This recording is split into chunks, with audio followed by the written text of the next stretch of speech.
Okay, well I think we'll get started. It's nice to see you all. Thank you very much for coming. My name is Richard Johnson. I'm a senior lecturer in politics at Queen Mary, University of London. Among my own varied interests, I'm interested in Labour Party history and the British Constitution, hence why I'm sitting in this chair right now. And in that vein, I've co-edited a book on the British Constitution with Yuan Yizu called Sceptical Perspectives on the Changing Constitution of the United Kingdom, and a book on Labour Party history with one of our panellists, Dr. Gavin Hyman and Mark Garnett, called Keeping the Red Flag Flying, the Labour Party in Opposition since 1922. So with that bit of self-promotion out of the way, and also I've written a chapter for Diane's book on the European Parliamentary Labour Party, which is available for purchase as well. I can see our host has arrived. Welcome, Neil.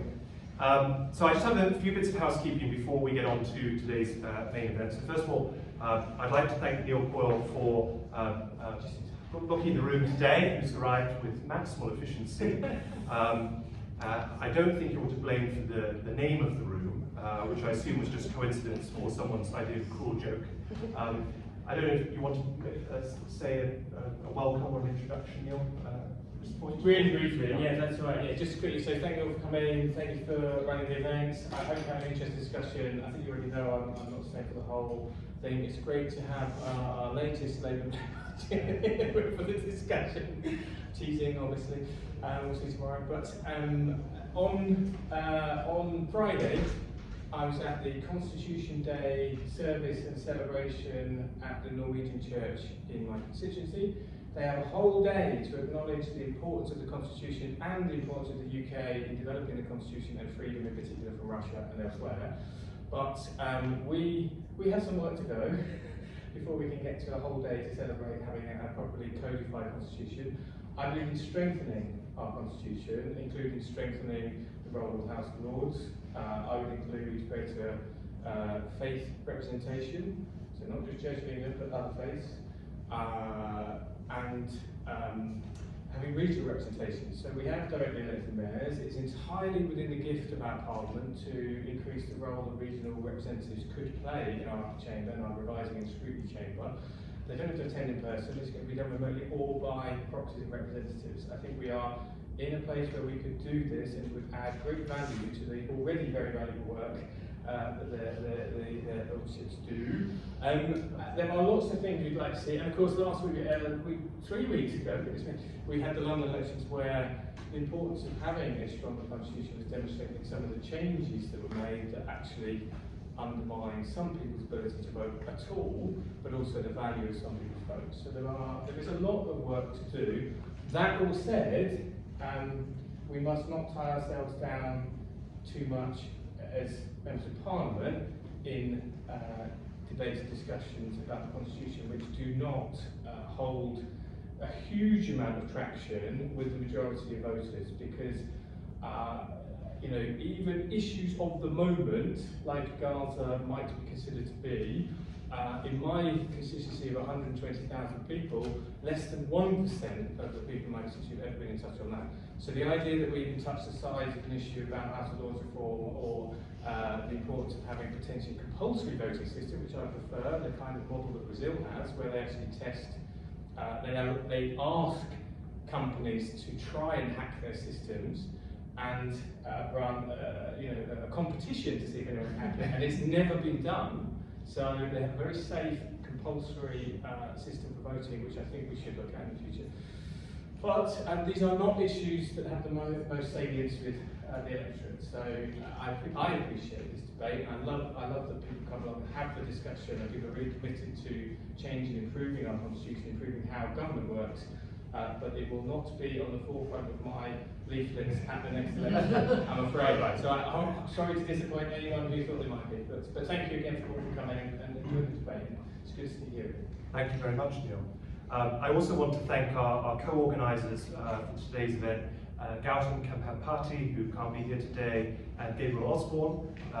We're part of a small group called Labour for the Constitution, which some of you will have seen our our papers. There's still some on those tables up there if you want to grab one later. Unlike me, Gautam and Gabriel are lawyers or lawyers in training, but perhaps unlike some lawyers, but not all, they also really understand and appreciate the value of politics and putting politics at the centre of our approach to the Constitution.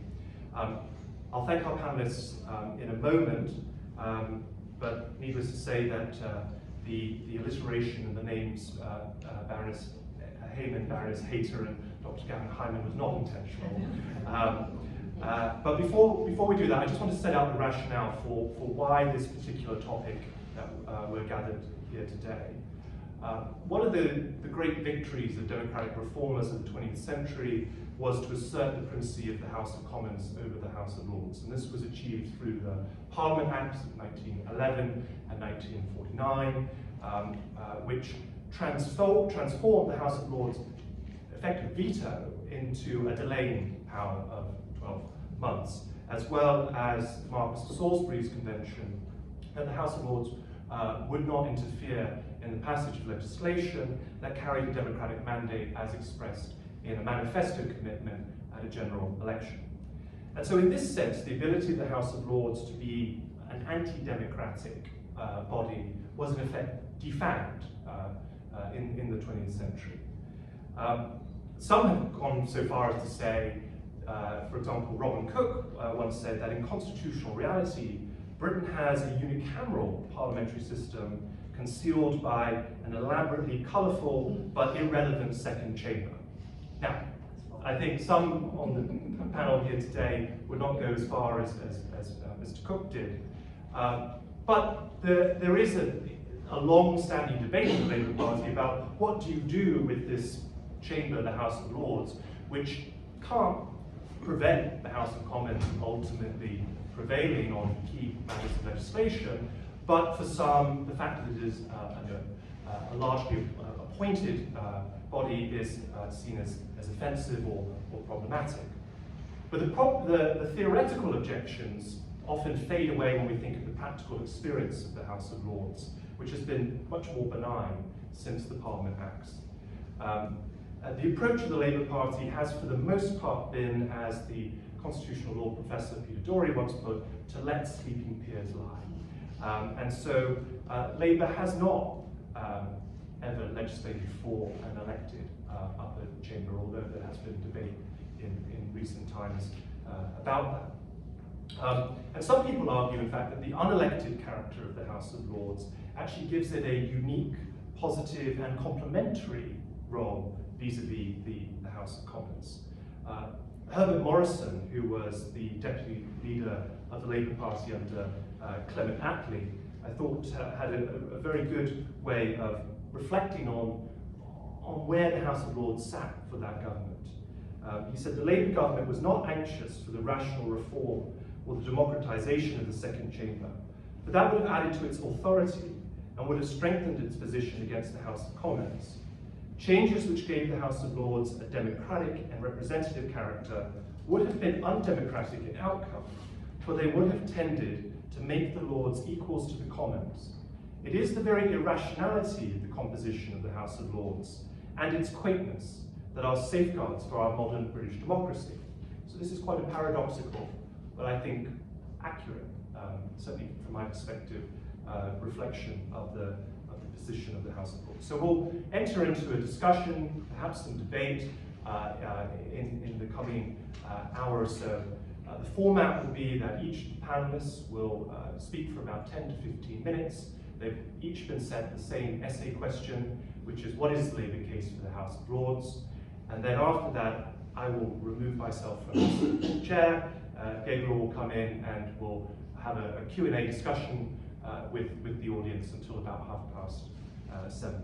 So without further ado, the running order, unless our Labour Lords have to be called away to vote, will be as follows. First we'll begin with Dr. Gavin Hyman. Gavin is a lecturer, a senior lecturer in the Department of Politics, Philosophy and Religion at Lancaster University.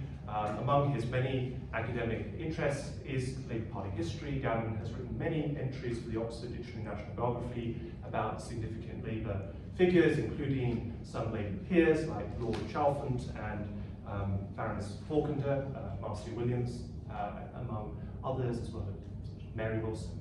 And Gavin is, of course, my co-author on this book about the history of the Labour Party. Then we'll move on to Baroness Hayman.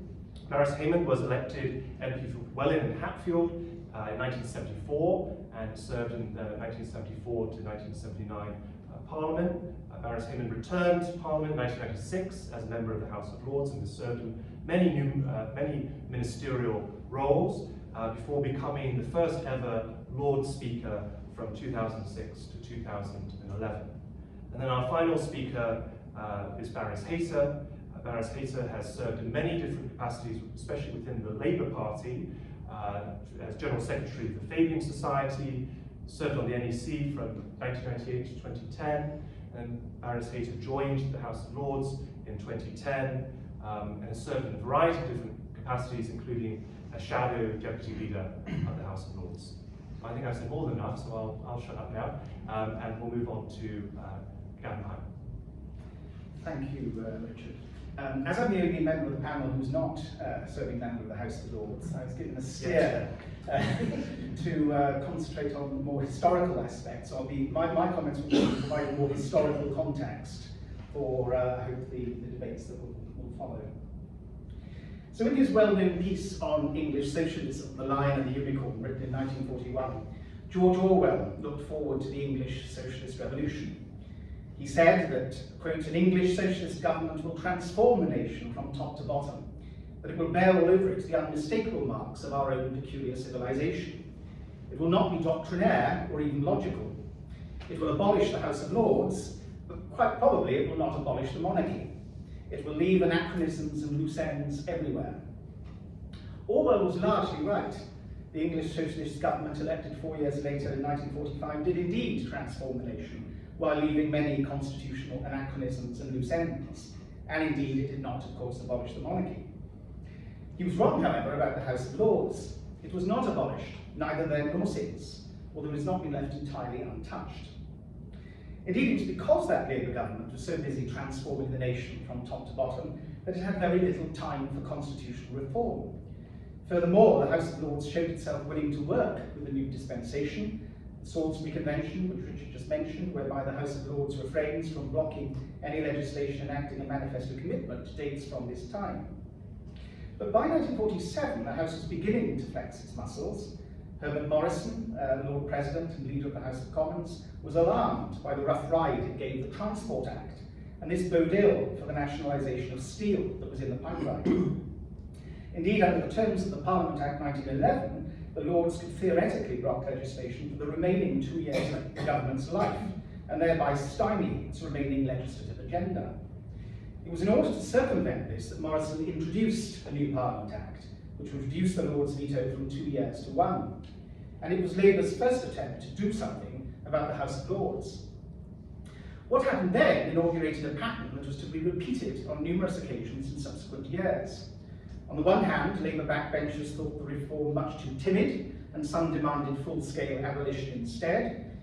Meanwhile, senior Conservatives and Liberals requested cross-party consensus on more comprehensive reform of the upper chamber. All sounds rather familiar. Interestingly, 3 specific proposals emerged out of the ensuing talks. First, a new category of salaried life peers would be introduced. Second, women would be admitted to the House for the first time. But in exchange for these 2 reforms, the Lords' 2-year blocking period would be retained. Morrison was attracted by the first 2 of these propositions, but he was not willing to pay the price of retaining the 2-year blocking prerogative, for fear it would play havoc with the government's remaining legislative agenda. So he went ahead with the legislation that would become the Parliament Act 1949, and as it happens, measures very close to the first 2 proposals would of course eventually be introduced by a Conservative government in 1958. Another Labour proposal regarding the Second Chamber was made by a young Tony Benn in a Tribune pamphlet of 1963, in which he argued that the House of Lords should be replaced as the Second Chamber by the Privy Council.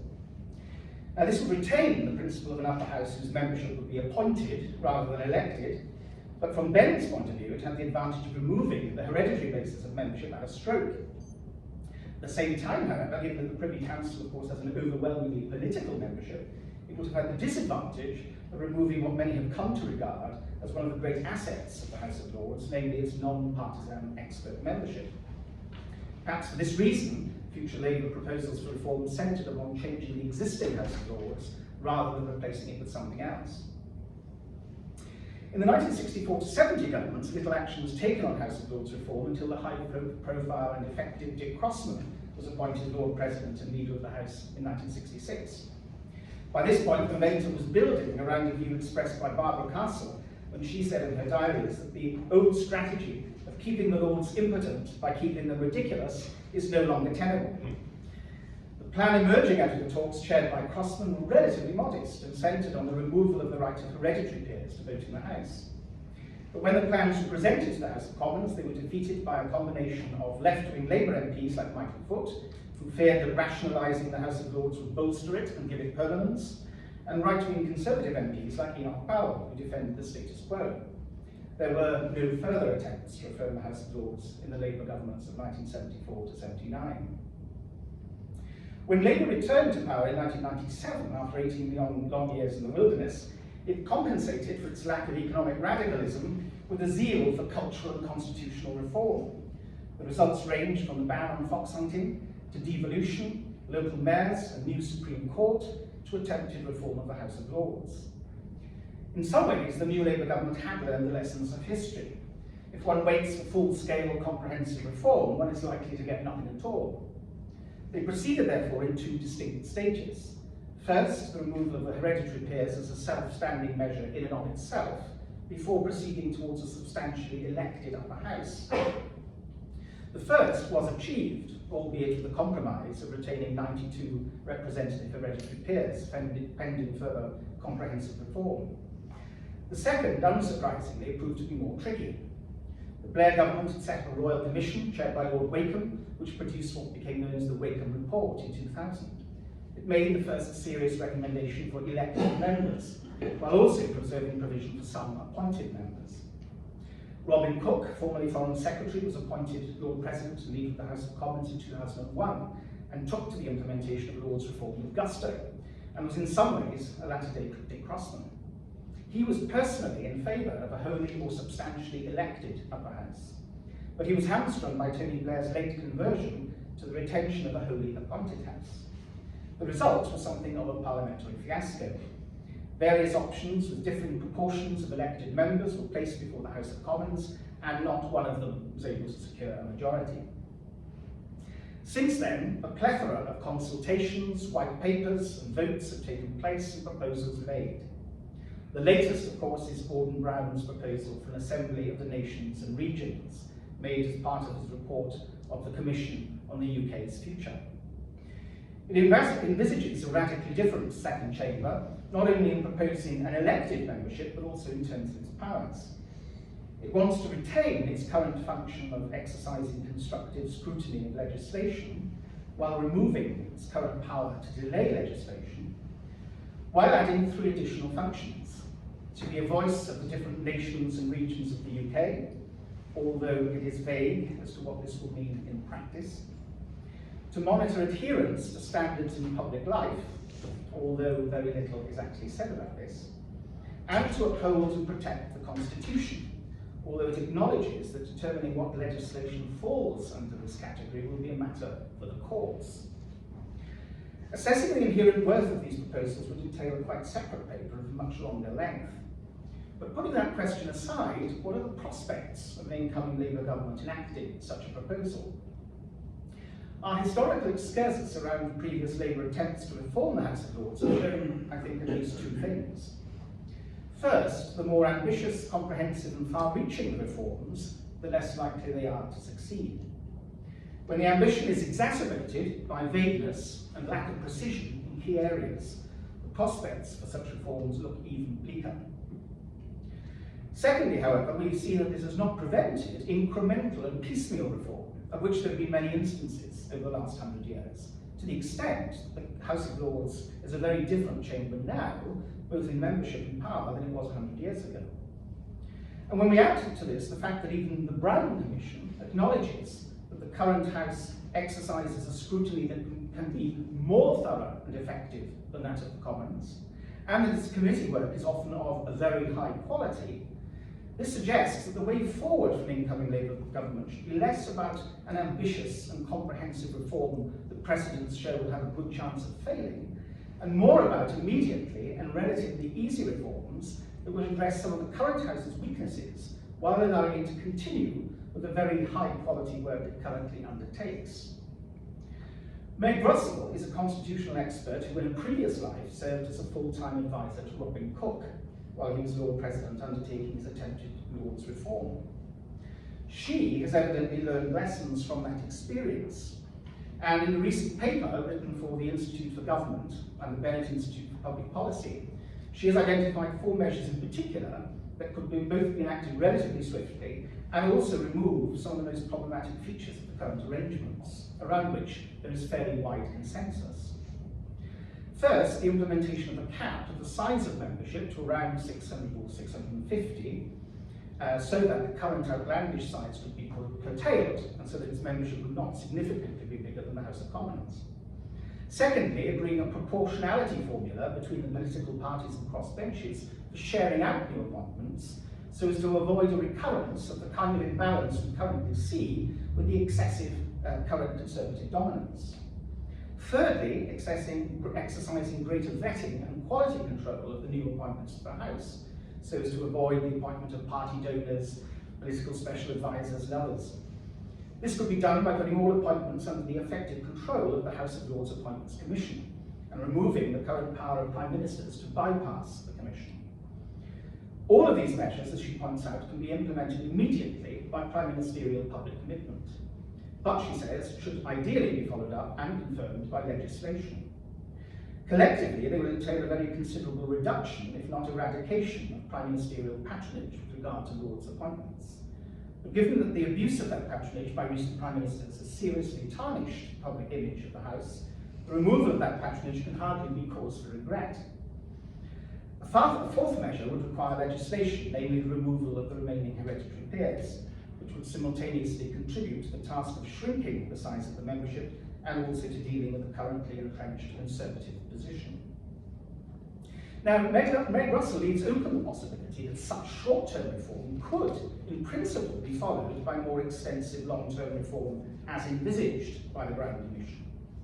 But she rightly observes that many of these previous attempts at ambitious reform have failed. To quote her, past experience suggests that pragmatism on Lords' reform is what works. There can be little doubt, I think, that an incoming Labour government will have huge pressure on its legislative agenda as it attempts to grapple with and remedy the worst features of what is now often described as broken Britain. In my view, it would be unwise for such a government to waste too much of its energy and legislative time replacing a second chamber that, by all accounts, is anything but broken. Thank you very much.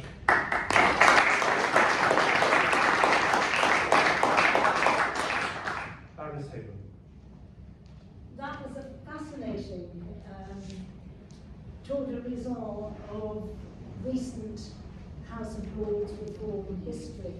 I think the only thing that worried me slightly was how much of it I remember very well. I was actually born in the year 1949 when we had the Parliament Act. I was a schoolgirl in Wolverhampton when Enoch Powell and Michael formed that unholy alliance to stop radical House of Lords reform. And then I lived through those days of the House of Lords Reform Act when the majority of the hereditaries left.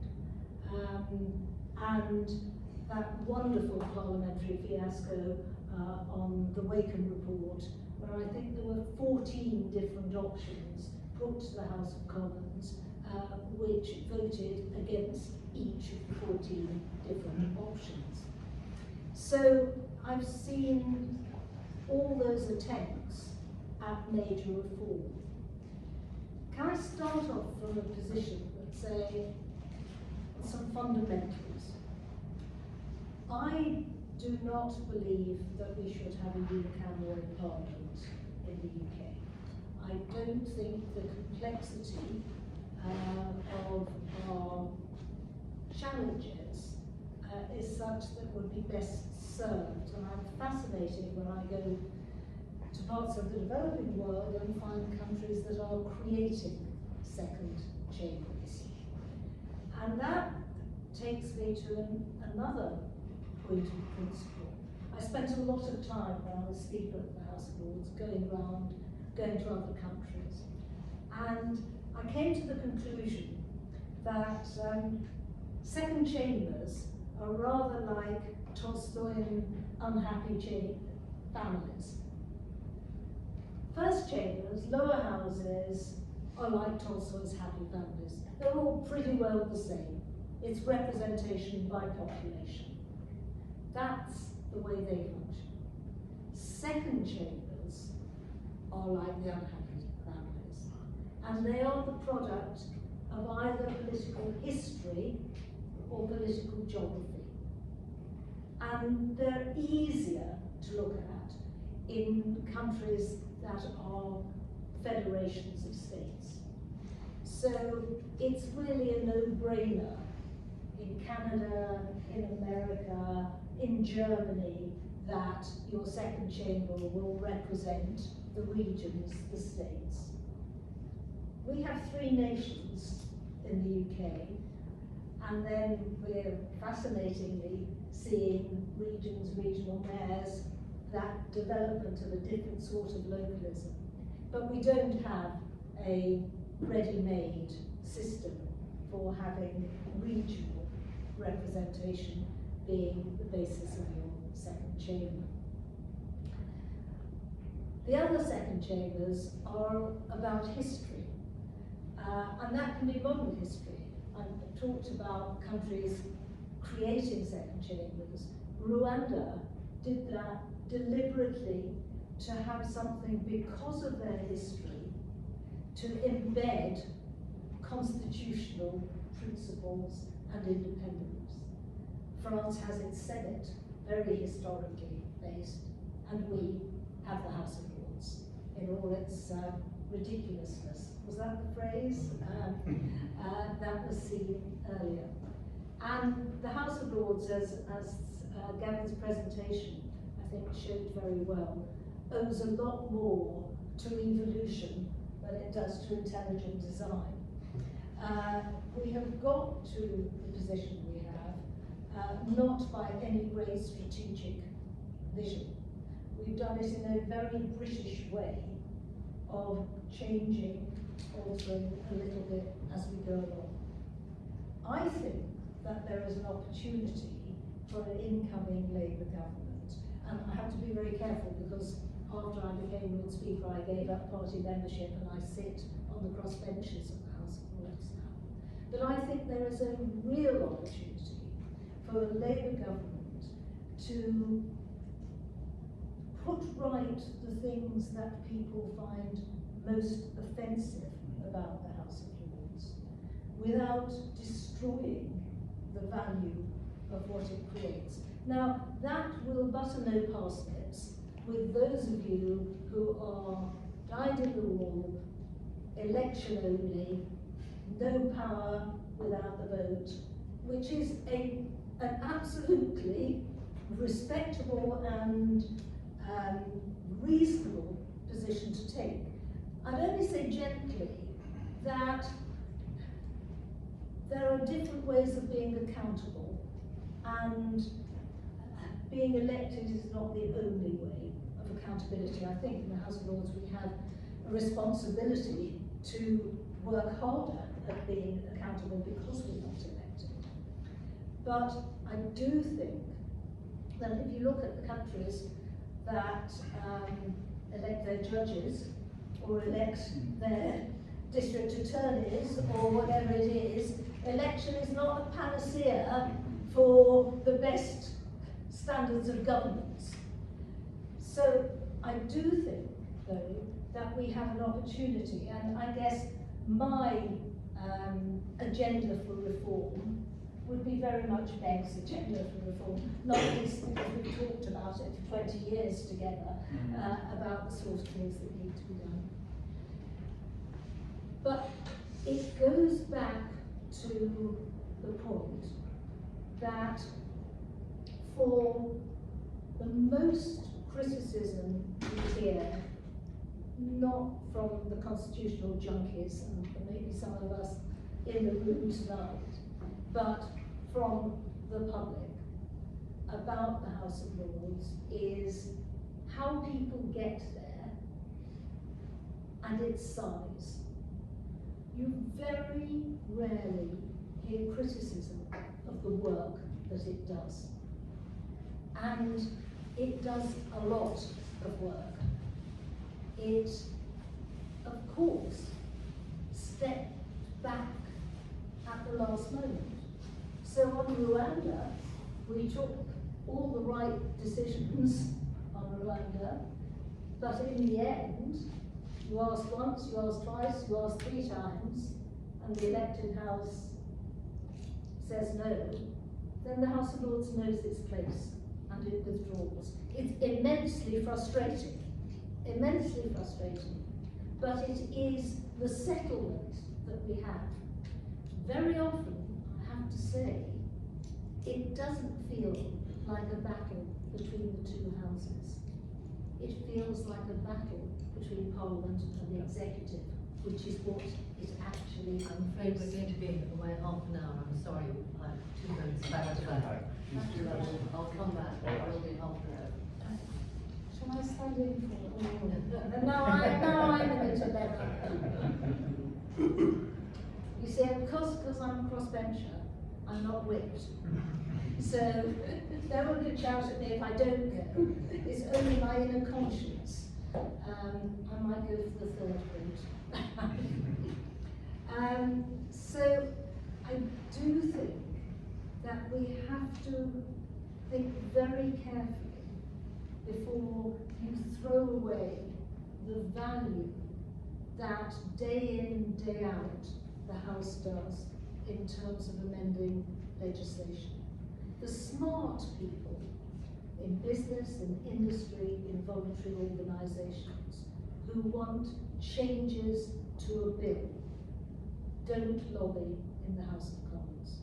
They lobby in the House of Lords, because that's actually not where you defeat the whole principle of the bill. You don't do that. That doesn't happen. But where you make significant change is in the scrutiny that goes on in the House of Lords. Without that role, the House of Commons, I tell you, would have to be radically reformed itself. Because at the moment, great swathes of legislation come to the House of Lords without any scrutiny whatsoever. And the line by line, issue by issue work is done in the Lords. So it's a real problem. But I said I'm no longer, I was a Labour MP, I was a Labour peer, I'm no longer a member of the Labour Party. But I think it would be, in pragmatic terms, such a terrible mistake to embark on an attempt at root and branch change of the House of Lords in the first years of a Labour administration that is going to have so many challenges and so much to do and would get so little thanks from the electorate for trying to do it. I think there are things that can be done, absolutely, as Meg says, some of them without legislation. In due course, I'd like to build on that.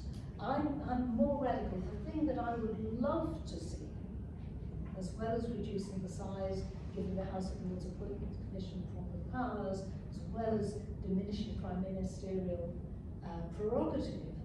I would love to see an end to membership of the House of Lords being the summit of the honours system. If you want the summit of the honours system and you want to retain titles for people that are higher than Sir and Dame and Lord and Lady, brilliant. Have it. Have it as part of the honours system. Don't link that with the responsibility of being a working parliamentarian. You know, that's where I would like to see a change made. So I think, you know, I'm going to leave it at that because I'm sure there are lots of things to come from the audience, but happy to answer any questions. Thank you very much.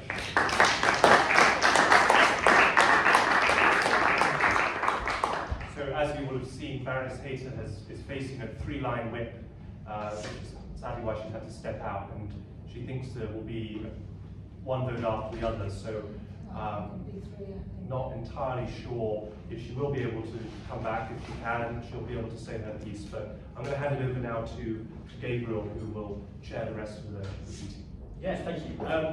Yes, it's unfortunate in a way that Baroness Hayter has had to leave us, but in another sense, it actually perfectly encapsulates what we're trying to say, which is that the House of Lords is an incredibly important and useful and significant part of the British Constitution. The fact that one of our panelists has had to go and serve in that institution is a very fortunate illustration of that.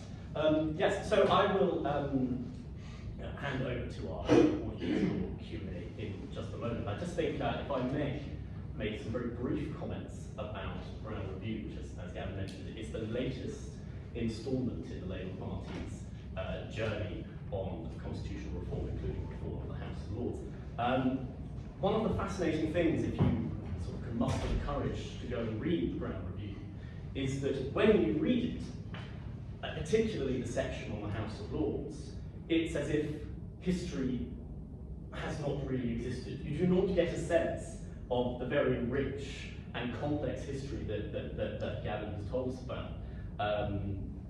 On the one hand, the Brown Review states that their plans for the reform of the House of Lords is actually riding the wave of a century of attempts of the Labour Party to reform the Lords, including the 1949 Parliament Act. But that, I think, makes a very important mistake, which is to conflate the attempts to reform the House of Lords in relation to how it works in relation to the House of Commons, whether it has more power, who has primacy, etc. And then the much more recent moves towards trying to change the legitimacy around it, whether it should be elected. And those, I think, are qualitatively different projects. And the latter, the one that we're concerned with at the moment, only really begins in the late 1980s and moving in from the 1990s to today. The other thing I think that comes out of a lot of not only our discussion today, but also reading, if you go through and read not just the Brown Review, but many other Labour Party policy reviews, including the Plant Report, for instance, from the 1990s, there are a lot of very loaded terms, very loaded concepts which are deployed without a great deal of appreciation of how contested they may be. So I will only briefly just run through a few of them. For instance, we talk about how the House of Lords needs to be legitimate. And it's important to remember that there are many different ways to be legitimate, and some ways in which the Labour Party really would take umbrage with. For instance, to use an antiquated example, but one that's still very relevant, Charles I in the 17th century was legitimate by the standards of the day in a way that the Parliament, only owned the rogue that put him on trial, was not. If you're going to rely on these loaded concepts such as legitimacy, you really have to go into some detail and justify what you mean when you go on. Same with representation. Do you mean symbolic? Do you mean substantive? Do you mean descriptive? All of these things need to be considered. I think one of the great contributions that that our panelists can make, and also the Constitution is trying to make, is trying to enrich the way that we discuss this topic in constitutional reform as a whole. Anyway, but I'm not a panelist tonight, so I will only restrict my answers, my contribution to that. But now, if anyone from the audience would like to post any questions, please do raise your hand and we will. There's no microphone, I'm afraid, so we'll just have to project. Yes, the gentleman. It's been suggested that we don't have regional representatives in the Lords, but are not the bishops the regional representatives? And I mean, they are resident in their areas.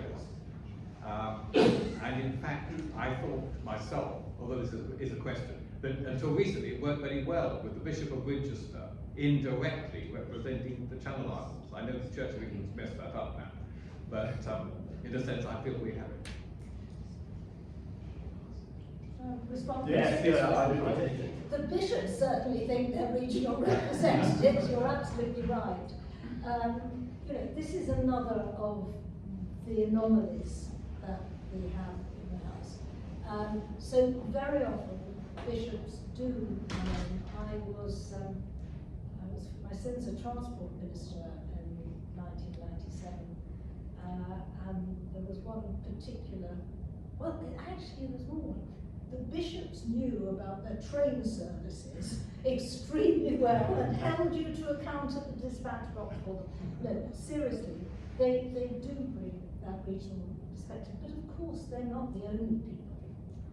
We are, all of us, there is a bias towards the southeast in the membership of the House, and that's one of the things that I think the House of Lords Commission, the Appointments Commission, should be given a responsibility for looking at that. They've been very good on women's appointments since they've been appointed to the crossbenchers. But I think we do need to look more clearly about regional representation, because there are some areas. I live in Norfolk. There's a load of people who live in Norfolk, and if something starts going wrong in Norfolk, you will hear about it in the House of Lords. Less so in the northeast, less so in the East Midlands. You know, there are areas that are less well represented. So it's an informal regional representation, and it can go wrong sometimes, and there can be holes in it. But it's not as if everybody considered themselves the member for Westminster Central. It isn't like that. Yes, sir, we'll take the general back row in front. Yes, reflecting on what the first speaker said about the Brown Commission,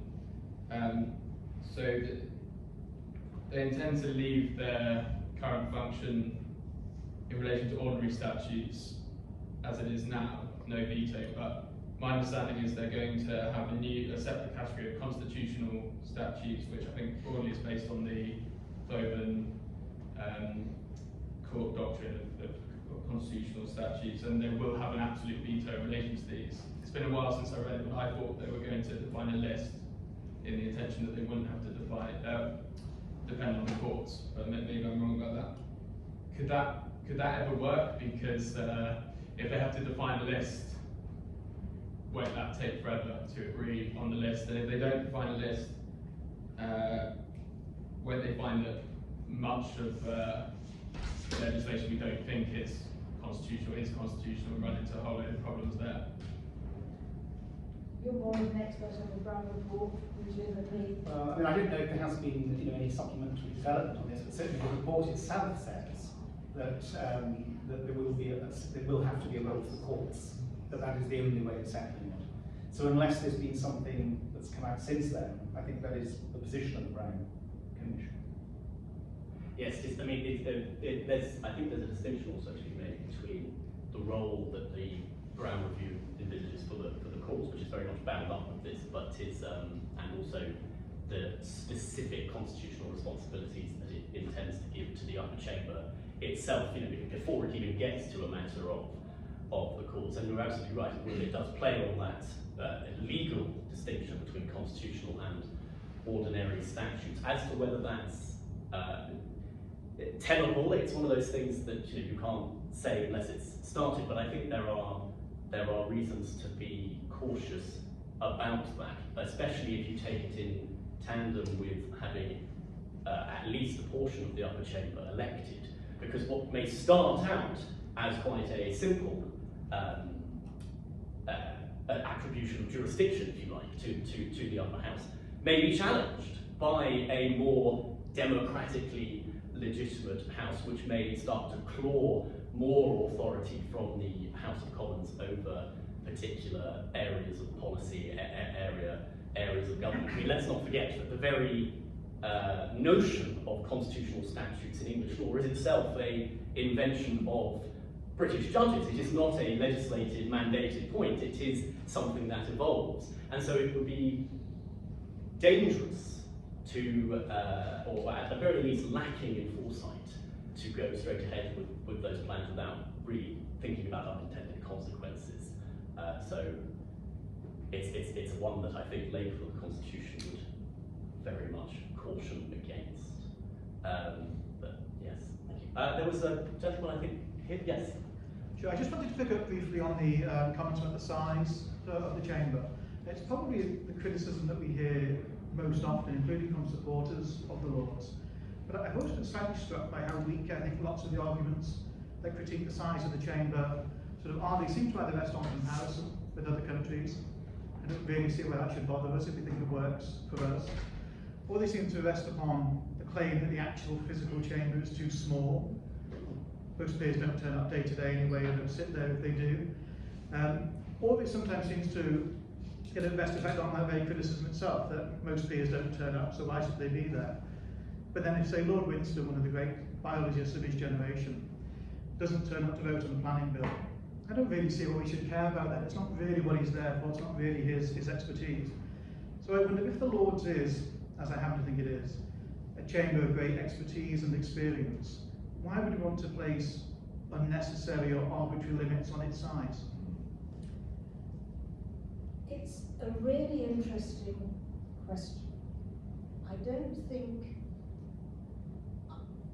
I come at it from how many people do you need in the House of Lords to do the job that the House of Lords is there to do.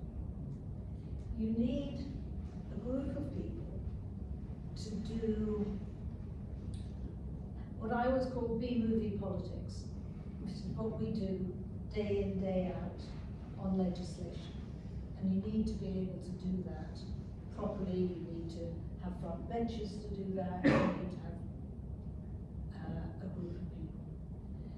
You need, if we are to maintain what you identify as what's really important about the House of Lords, is, let's be frank, that there are a number of people, a substantial number of people in there, who have not spent their lives in party politics, who have a completely different perspective and come in on a basis of achievement in their own field. So it's Robert Milston in health, but it's people who have worked in trade unions, people who have worked in industry, people who have worked in academia, people who have worked in the voluntary sector. Today, John Pitt-Keithley, who set up the Carers Association, was leading the charge and skewering the minister on this issue of the overpayment on carers' allowances and the people who are being asked to pay back ridiculous sums of money because they earned more than £2 a week than they should have done. And it wasn't them, it was the system that didn't warn them that we were going to have this. Sorry, diversion, but very illustrative of how someone with a completely different background who knows their stuff can be really important. So you need that group of people as well. And what you do need, I believe, is to maintain a part-time house. Some of those B-movie stars will need to be full-time. But if you want current expertise, which is what most people value, then you have to recognise you have got a part-time house. So you may need more than you would with full-time MPs. And when the Burns Committee looked at the size of the House, they really did it from that basis of how many people do you need to do the job well, rather than, you know, we must cut it by 200 because 800 is a ridiculous number. 800 is a ridiculous number, in my view, and it's ridiculous because not all those 800 people are contributing. Now, on a big vote, we'll see what the votes are today. On a big vote, we may get 450 people in. That's about the average in a day. There are a lot of people who we still. It's great to have Robert there, and he comes regularly. If he only came once a year, then you have to ask yourself: is the damage that is being done to the House's reputation by having people who don't participate more than the expertise? And Robert's a bad example, because if he only came once a year, it'd still be good to hear from him. But there are people who don't feel that, who don't speak, who don't vote, who don't see what it is, and I don't think we should have passengers. I think we could reduce the size. Symbolically, being smaller than the House of Commons actually matters. It's quite important symbolically, and I think we could do that without losing our ability to do the things we're good at, and without damaging what we bring to the scrutiny of legislation. And I think it would be good for our reputation, and I think we should do it. Yeah, you want very quickly comment on that, then we'll come back. Yes, I mean, I think that whatever the academic point about, you know, the relative size of the House, I think the key thing for me is the issue of credibility.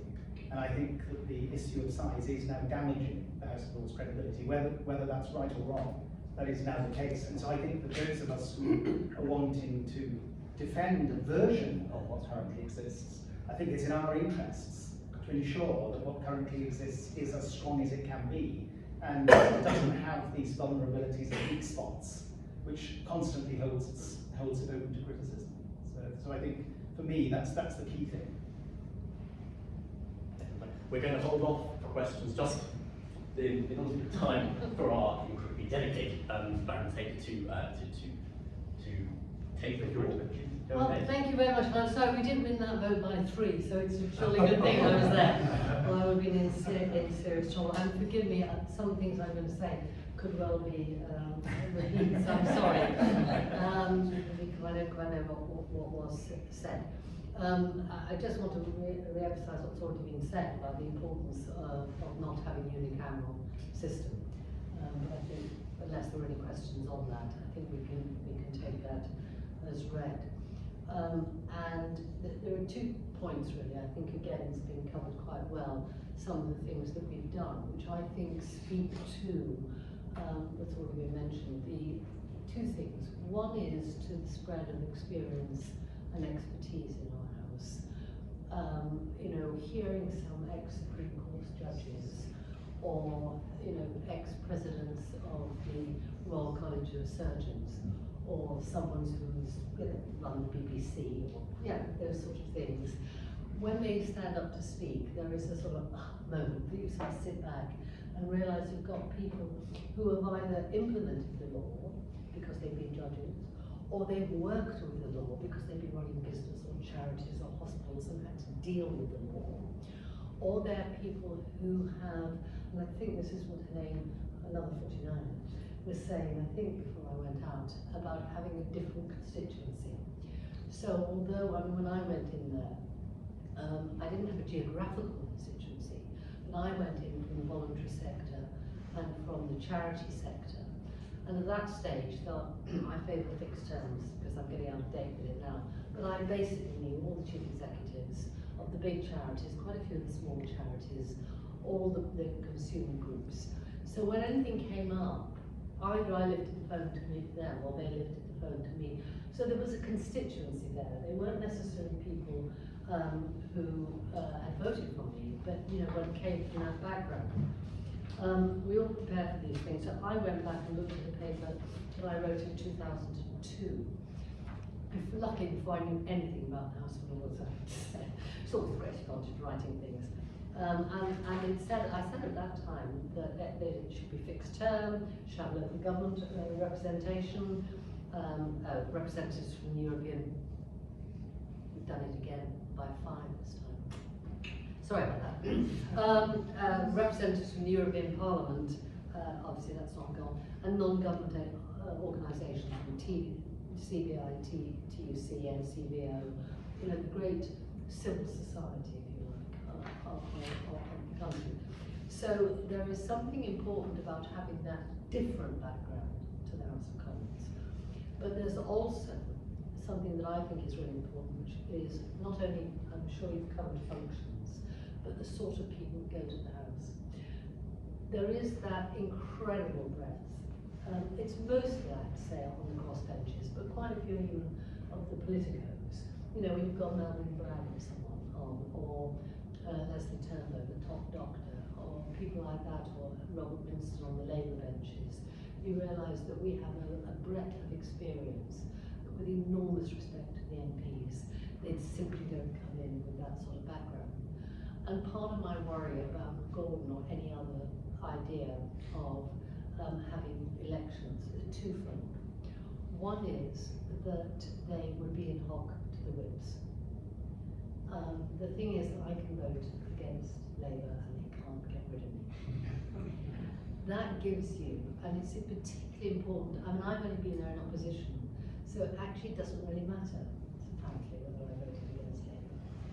But in government, if I was to want to vote against Labour, that gives you an enormous, important vote, because they can't get rid of you afterwards. If you have elections, firstly, you will tend to have exactly the same people who stand for you in the House of Commons, except that they wouldn't have got there, but that's where you want to go, because that's when you can be in the cabinet. And you'd probably get the second tier who would want to be in the House of Lords, rather like when we first had direct elections to the European Parliament. It was actually failed MPs who went to the European Parliament. And so you could actually have exactly the wrong people, unless you do the French system and you can say it's a certain age. But it seems to me it's really important to have the two things, that coming from a different, not from a political background, and also not being removable by the whip. Because it seems to me if you have an elected house, I'm sorry for going through the brain, you're either going to get basically the same majority in both houses. There will always be a government majority in the House of Commons. That's by definition what a government is. If you have the same majority, i.e. it's a Conservative government, you have a Conservative majority in the House of Lords, you know, what is the point of having two chambers? You're not going to have real challenge. And if it's going to be different, you're just going to get gridlock. Now, in America, you've got a elected president who can do something about gridlock, and you've got that in other countries. I don't think King Charles is up for doing the same here. Our head of state, I don't think, will probably want to be involved in sorting out the Commons. And if it was an elected house, I mean, I think again I heard just as I was going out and then talking about effectively our 79 ordinance. We don't take on the government. We don't vote against second reading. We don't vote against third reading. And finally, even on amendments, we give way. I have to say, if I was elected, I'd feel rather differently. Absolutely. About that. So, taking up some of the points that I heard being made, there is a big issue about size. The Burns Committee, which was set up by the Lord Speaker, said, basically go for 600. And had the idea that if all the Prime Ministers would just hold back and only would appoint one person for every 2 people that left, you would move slowly to a shorter house. Of course, Lord Burns, who knows an awful lot about everything, who run the Treasury, had never thought and knew about Boris Johnson and what he would do, which of course has increased the size of the House, but also the political imbalance enormously. So when Labour lost the election in 2010, at that point Labour had 24 more peers than did the Conservatives. We now have a position where the Conservatives have got 104 more peers than have Labour. And when you add in the Lib Dems for that, we're in a silly, awful position. And the problem we've got now is we're going to have to move quite fast. because Labour is going to have to bring in more troops into the House of Lords. We need people just as ministers, we haven't got enough people to do all the ministerial jobs, and we will need the numbers, unless half the Conservatives just decide to leave. So there's a political imperative about size, but there's also the reputational one, that we can't go on having, and we could go up to 1,000 members. We're already at 800 and something, and if if Labour wins and the Prime Minister puts in another 30 peers, and then poor old Keogh said he wasn't going to put any in, has to put in another 50. We're into big numbers going in there. So this isn't the answer to your test question. So luckily I'm not one of your students. What is the Labour case for the House of Lords? I think the Labour case is, in the sense where you started, about the Constitution. We don't use our Supreme Court to decide whether the government's doing the right thing or the wrong thing. Our Supreme Court only says whether a minister is using the powers that are given to him or her in legislation. I want that position to remain. So someone else has to be able to say to the government, hang on, Amy. I don't think it can be Supreme Court, I don't want that to be that. I don't think it can be King Charles. I think it has to be another house. We can make it smaller. We can make it with fixed terms, 15 years. That would give churn. So someone like me after 15 years would go, and someone else with a similar background, for example, in my case, charities and consumer could come in. And we will get, therefore, a different sort of representative house. I think that's probably, thank you, the 15 minutes you gave. And I'm sorry it was a bit all over the place, but I was very varied, and you've done some bits before. But constitutionally, it seems to be imperative that we have a house that doesn't overstretch itself, that brings a different sort of background, expertise, and independence. What we did, if you like, on my watch, the two things I was involved in, was Brexit. We ensured that the House of Commons had a vote on Brexit on the trade cooperation agreement that the government had, and we stopped the government breaking the law. It wasn't me, it was the lawyers who did it, on the Internal Market Act, where the government had decided it would break the law, and it was our house that stopped it. This is the IPP event, because I do want to... Okay. You want to go Well, thank you, Baroness Hitler, and thank you, Baroness Hayward.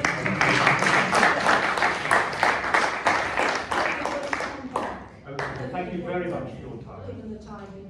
Anyhow, you're in safe hands now. Appreciate it. And I'm not allowed to vote on this one because the whip says now that I'm staying. And right, I'm in a meeting. I said about that to break the whip. Well, you could be questioned instead. I'll go. No, well, thank you very much for that. So, I believe there was a gentleman here who had a question.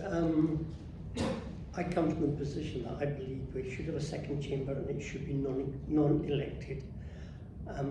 If it is a revising chamber, why is it organised in exactly the same way as the House of Commons? Why should it not just be a bunch of expats?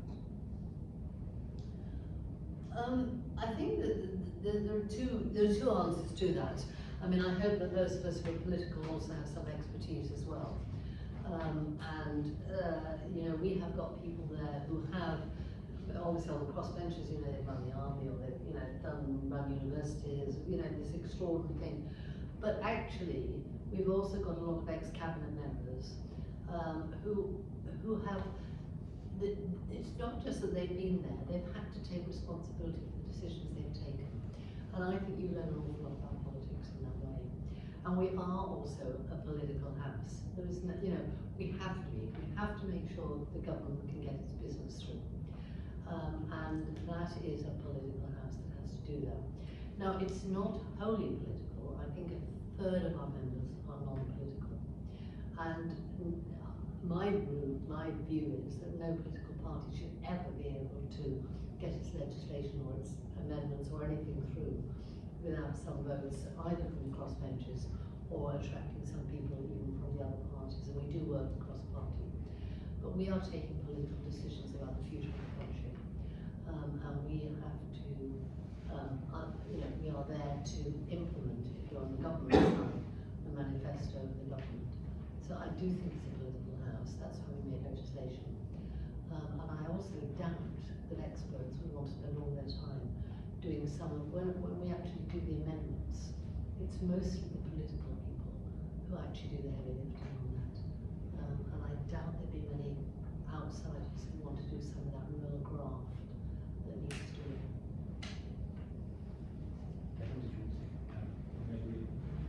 I think the gentleman here has a question. I wasn't going to ask a question, I was going to make some comments about Please do. When Darren keeps nodding over, it's because I'm a crossbencher, John Burt, and if I may reflect on some of the things that have been said. I mean, firstly, I honour MPs, but they have a completely different role than members of Parliament. They are embedded in their constituency, they're surrounded by people lobbying them day and night about a host of important issues, the experience of their constituents, and they're extremely framed by that, but very, very rarely indeed, and the words that have popped up again and again from the panel and from the audience have been expertise and experience. You know, frankly, most MPs don't have a very great deal of, they gain it, importantly, as Dan's just said, usually through becoming ministers, but that is only a fraction. And the huge virtue, as has been said over and over again of the House of Lords, is its expertise and experience. And you don't just see it, obviously we talk about legislation, but actually if you were in questions today, you had Lord West, who was the first Sea Lord, talking authoritatively about how the Russians are evading oil sanctions by using a huge fleet of uninsured.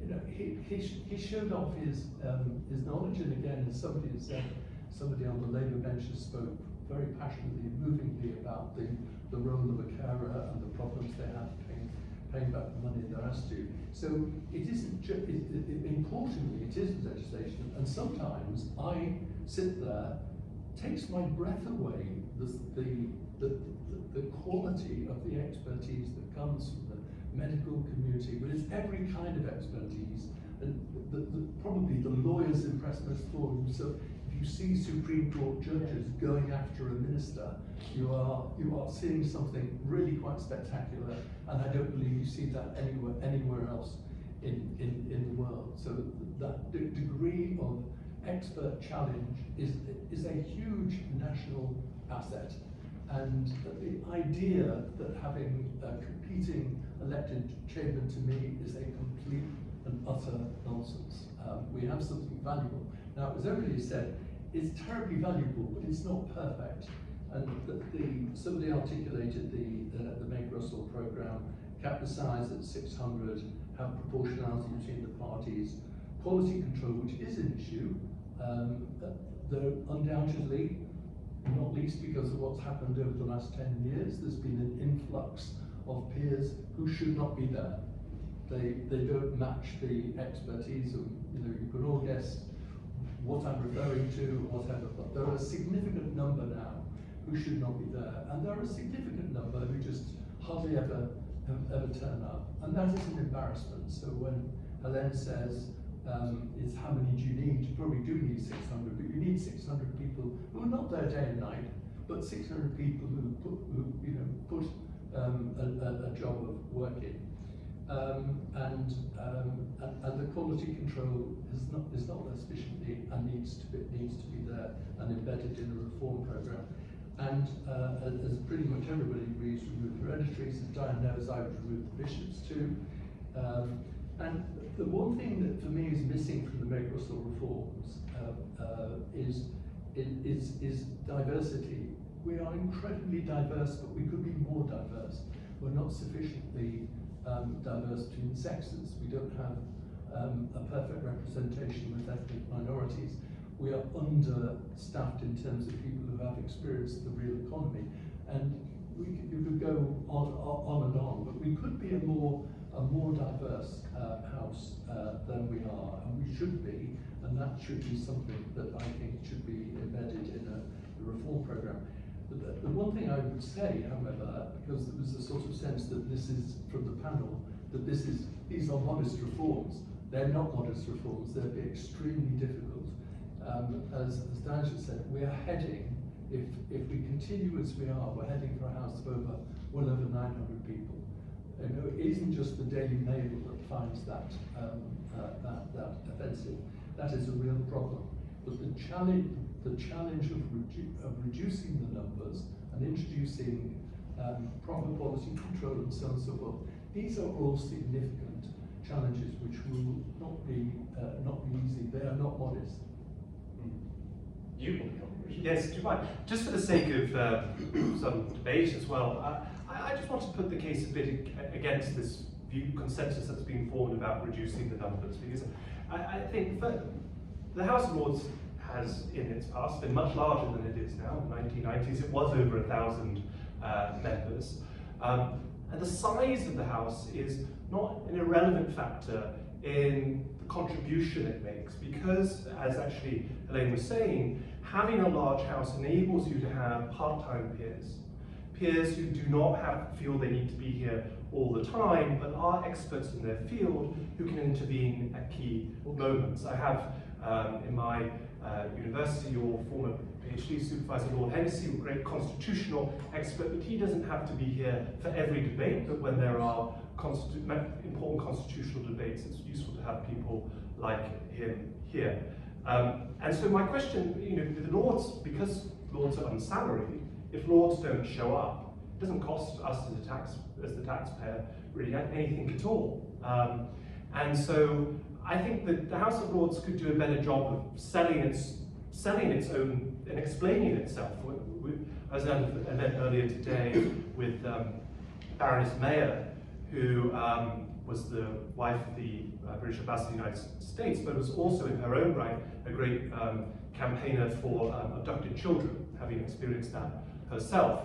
And she said that the House of Lords needs to get better PR people. Its public relations, its outward-facing message is not very strong. I also think it's not just a question of experts.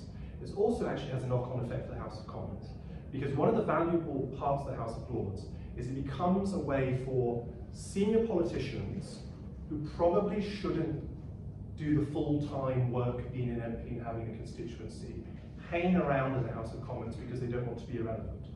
It ensures that they can be part-time, they can still make a contribution, but they're not, Dianne Feinstein, representing millions of people as she was in California until she was into her 90s.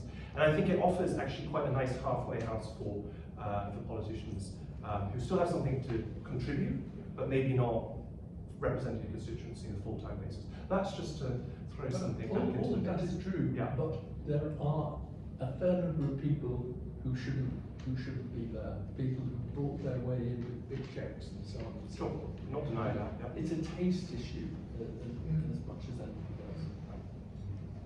Excellent.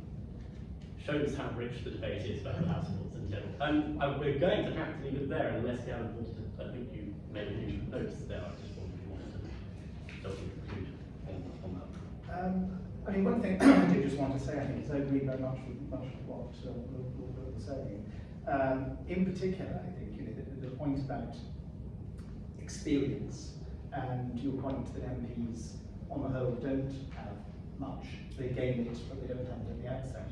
I mean, one thing that struck me, I was looking at the application for those who want to aspire to be Labour MPs recently, and it looked as though it would be almost impossible for somebody to be selected unless they've been a one-track mind political obsessive since the age of 16. As it happens, most people are not one-track mind political obsessives from the age of 16. So I think the House of Commons in that sense is not actually terribly representative. And I think that there is, that is, I think, a great merit for what the Lords does. I think I'd go back in response to Richard's point to what I said earlier. I think it really does come down to credibility at the end of the day. And I think we're almost, there's a sense very often that we're fighting a losing battle. And I think the size issue really doesn't help us. I think we're all constantly on the back foot because of that. And if that could be solved, it would make our task an awful lot easier, I would say. Yeah, that's a good point on that. I mean, I think on your point, you know, it's not a part-time house, it's a full-time house with part-time members. And you know, you absolutely have it right that I don't want full-timers there because the fact that they are still out in the real world, and then, you know, Rob Winston is still seeing patients and then comes in, not at the moment he's broken his leg, but normally, it is really important. And I think the only other thing I'd leave you forward with is, if not this, what? And that's why we need the change. We've got to make the change to make it acceptable. And the committee that John and I sit on discussing this, we need to be in the House of Lords. It's about better PR. We've got to be seen to coming up with proposals and not be seen as being against change. That's really, really important. I think, I mean, the Burns report was accepted unanimously in our House. We should be smaller, and we should encourage people to leave. Unfortunately, they didn't leave. It's too nice a place. So we do need to actually have legislation, because I'm afraid we do have to reduce the numbers to make it work better. You're right, it may not cost money, but I think that the PR of us being seen to cut our numbers to look more like a working house would be really good. And to me, that's what's really important. We must keep this check on the House of Commons. Or no, I think Elaine said on the government. Yes, exactly. I think this point about PR as well is particularly interesting about, you know, we often think about policies in terms of how much they cost. As the coalition government learned to its cost in 2012, House of Lords reform takes up maybe not, you know, economic capital, but a huge amount of political capital.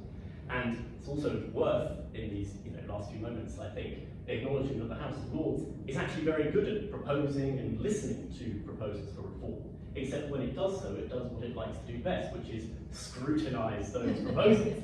And too often, naming no names, but actually I think it's a problem across the political spectrum, House of Lords reform is not considered in light of the very rich and complex history that Gavin has outlined for us, and it's not, the discussions do not take into account as often as they might varying considerations of what the Lords in the 21st century might do, what role it might perform. And I think one of the interesting things that's come out of this discussion tonight is this emphasis on not just expertise, but also on this concept of civil society.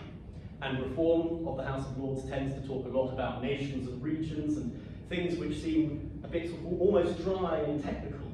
But I think when you put it in the context of the Lords is there in relation to civil society, that might engage the minds of many more people in the country. So that's, I think, worth considering as we move forward. But anyway, thank you all very much for coming, and to our panelists, and I think also to Richard for his ceaseless efforts on behalf of the Constitution of this country. We have greatly, it's true, we have greatly enjoyed having you here this evening, and so if you could just join me in giving a round of applause. For those of you who never tire to hear about the Constitution, we do in fact have a mailing list which we would very much like you to sign up for, and you may do so at the front on the table.